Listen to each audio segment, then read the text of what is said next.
Hi, my name is Alex Cardone, and this is my life of impact.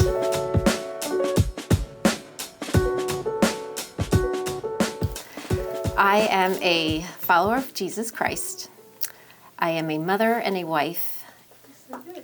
Talk to me about yourself too. Okay. About my business or? Your business. About Okay. yourself, your business, whatever you want. So it's a funny story because I actually started off in finance, internal auditing, traveled every week, was home on the weekends, and it wasn't a life that I enjoyed doing as a single person. It was great, but then when I got married and had children, I felt the Lord was calling me to stay at home with my kids. And that was wonderful. I loved being a mom until I saw my kids drawing pictures of what my husband does for a living and what I did for a living. They just saw me as a mother in a kitchen cooking. And I wanted to change that. I wanted them to know that I'm first a Christ follower and that the Lord gave me gifts. I loved fashion. I always loved fashion. That was something that kind of comes from my childhood. My mother being from a different country on a limited budget, always looked for the best quality in fabrics. The inseam in a fabric was very important. She looked at clothing as a timeless piece of investment, a statement piece to have. And so coming from a financial background, I really loved fashion more than anything. I loved marketing and sales. And so I partnered with a designer from New York called etcetera, and decided, you know what, this is an experiment. I have to be innovative. I have to figure out something that's different, that's not sold in department stores, and what makes me different, because it's done in my home. It is a showroom that I have designed for clients to come in, have dressing rooms, and it's a one-to-one personal time that I have with the woman, with the client. And so I can meet her everyday demand that she needs to fit into her lifestyle, which could be a working mom or a stay-at-home mom that just loves to be in something luxurious and comfortable and relaxed, and a woman that needs to travel and have a hope capsule of wardrobes to wear a different way, a different day. So I had a business plan and trying to figure out what makes me different from the shopping malls and Bloomingdale's and Nordstrom's was having a personal touch with the client and making her feel much better when she arrived, making her feel much better leaving, that she had found a piece of clothing that she can wear confidently, that fits her body, that fits her image. And so that's kind of how the process began. So. You can go right in. Okay, do I say anything or just? No, you can go right in. Okay, go right in. All right. Question number 1. Let's see. Okay. Now, I did not bring my readers here. What's your favorite thing about your job? Okay, I love that question because that's kind of the whole purpose of this. First of all, this was a seed planted that I put in God's hands, and the Lord created me to be part of His kingdom. So I get to share the gospel with my clients. I'm not just there to sell them clothes or dictate how they should wear a certain outfit for a certain occasion, but I'm really there to just be a listener. I have many women that don't know the Lord, and so for me, this is a ministry. I also love that I can dictate what they should wear based on their lifestyle, based on their bodies. Many women can come in feeling a little insecure about themselves and how they can wear a certain type of clothing and how it's going to look on them.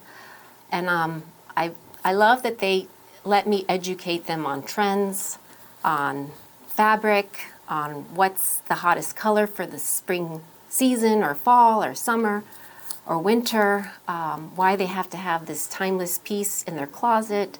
So that's kind of the fun part of being with that one-to-one time with a woman, dressing her up.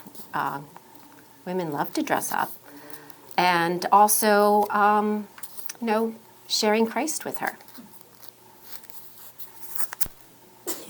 I love that. Question number 2. That's excellent. Show me to be quiet next time she does it. Thank you. Oh boy, what's the best advice you've ever received? It actually comes from my husband's grandfather. So my husband comes from a long heritage of entrepreneurs that started with his grandfather, his father, and himself. And so it's definitely, that spirit of entrepreneurship is in our blood. And the best advice actually was his grandfather, who trusted and believed in the Lord, but he said, trust God and lock your doors. So what that is saying is that, yes, you trust the Lord, you believe in God, but demons also believe in God, but they don't follow God. But you also have to put your faith into action. So faith without works is dead. Dead.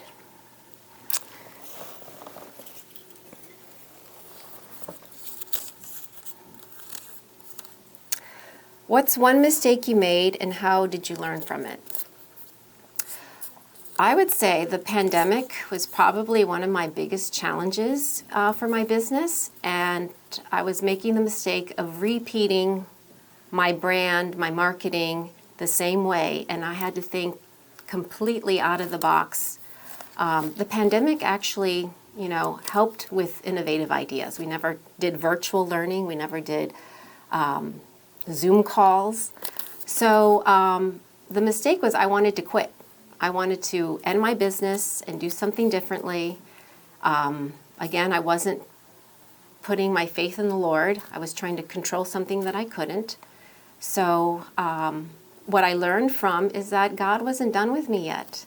I still had room to rebrand myself. I did something that was not comfortable, and that is to be on camera, which I don't like to do. I did a lot of self-videos of myself in my clothing and just walking through like the client was with me in my room, but I was doing it on a camera to sell virtually. And so it wasn't, my sales weren't through the roof, but it sustained my business through the pandemic.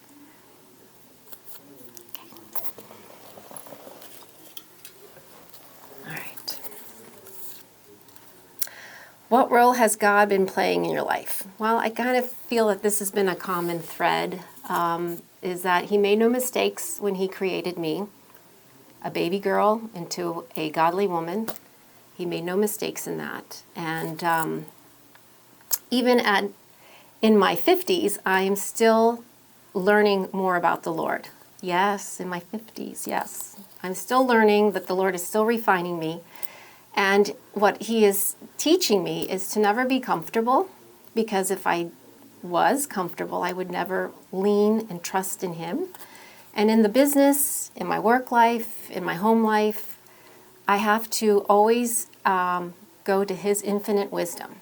He knows better. He gave us complete free will to make good choices and wrong choices. And when you're following a life that is holy with the Lord, He allows trials to happen, but it's in those trials that He is refining us.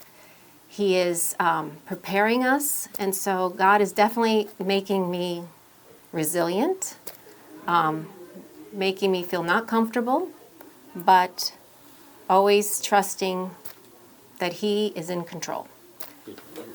You're doing great. Keep going. Okay. You're doing amazing. You girls are my cheerleaders. Okay. Okay.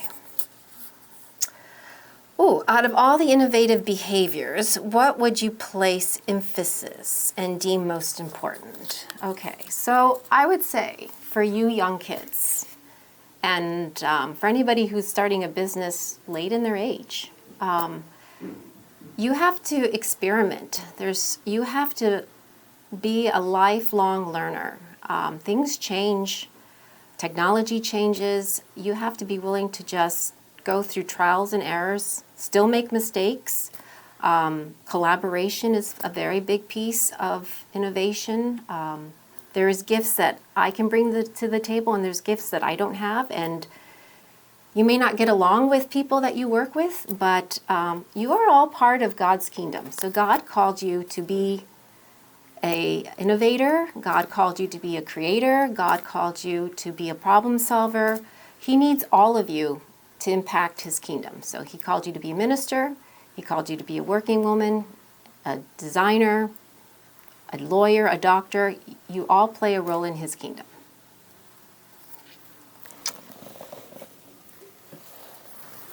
Okay. What advice would you give a student watching this that's unsure about the future? Well, listen.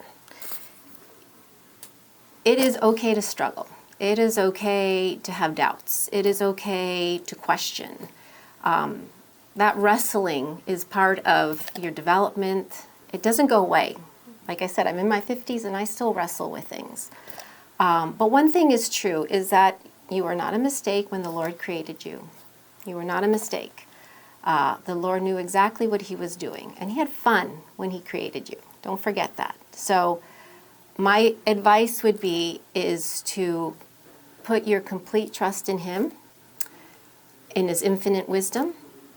Learn to discern his voice and block out the enemy's voice, because when you're following the Lord, there's going to be disruption. There's going to be challenges. The devil doesn't want you to succeed. And you just remind yourselves that you are given the authority by God to defeat him, and that we're all victorious. The Lord laid these on the cross. So it's okay to whine, it's okay to complain, it's okay, but that does not come from the Lord. Anxiety does not come from the Lord. So there's a scripture that says, don't be anxious for anything, but in everything with prayer and supplication, make your requests known to God. So you have everything that it takes. The enemy's going to tell you you don't, and he loves to keep you there, stuck and unsure of yourself. And I'm going to tell you, challenge yourself and trust the Lord. You have to spend time with him, be in God's word, in prayer, and not doing it alone. He is there for a reason, and he puts people in your life for a reason. Okay. Boy. All right, girls. Whew, what is the hardest thing about your job?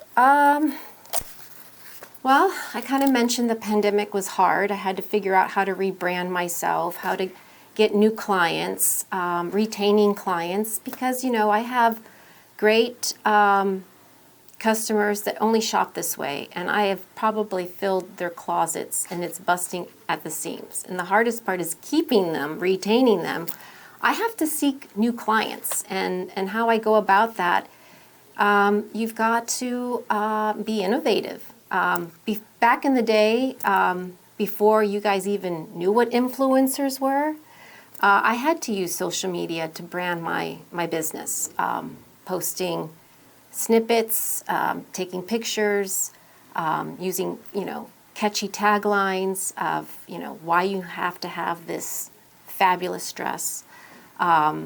So even before I knew that, that was kind of a pioneering thing for me in the business. Not many people were doing that yet, or social media. So the hardest thing is rebranding. You got to stay connected to the designer, know what his inspirations were, tell that story to the client, explain why you need this color, because it's hot and trendy. But also, I'm kind of old school. I love trendy things, but I love vintage things too. So I love to put pieces of clothing that I purchased 10 years ago and marry it with something that's current and trendy now. So, but be you. Be yourself. Don't let fashion dictate how you should dress either. And I'm very careful about that. That's also hard, is when to push and when not to push a client. Some clients they like to be comfortable, and so you've got to just learn how to dance around that cautiously and be sensitive. All right. Okay, what is your creative process and inspiration? So that would be what I was mentioning about social media. When I started the business 2010, social media was just getting started. LinkedIn, Facebook, for all you people that think that's like archaic and for old people, actually it worked. It worked. And then Instagram. People didn't want to get phone calls from me anymore. They rather me text them or send them pictures of outfits, putting it together.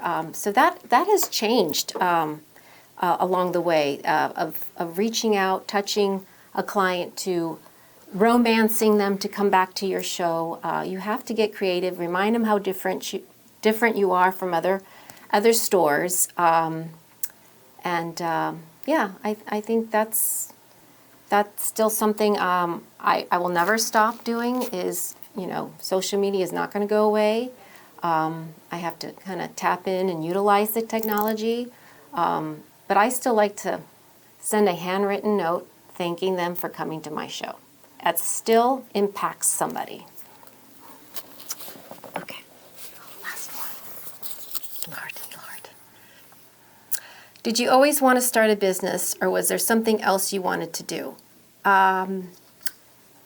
Yes, I would say when I was at home, I had left internal auditing, started a family, and having 2 boys and a girl. I really wanted my kids to see me do something different than being a stay-at-home mom. I wanted them to know, especially my daughter, that she has the opportunity to do both. If it's God-honoring, it doesn't matter what you do. If you're a stay-at-home mom or a plumber or an electrician or a hairstylist, a doctor, a lawyer, if that is what you're called to do and impact the Lord, then that is what you need to follow what the Lord is telling you to do. So yes, I always wanted to do something different, something that was flexible with my lifestyle, and something that I could do from home, and that I could still be fluid to my kids and to my husband. That's all.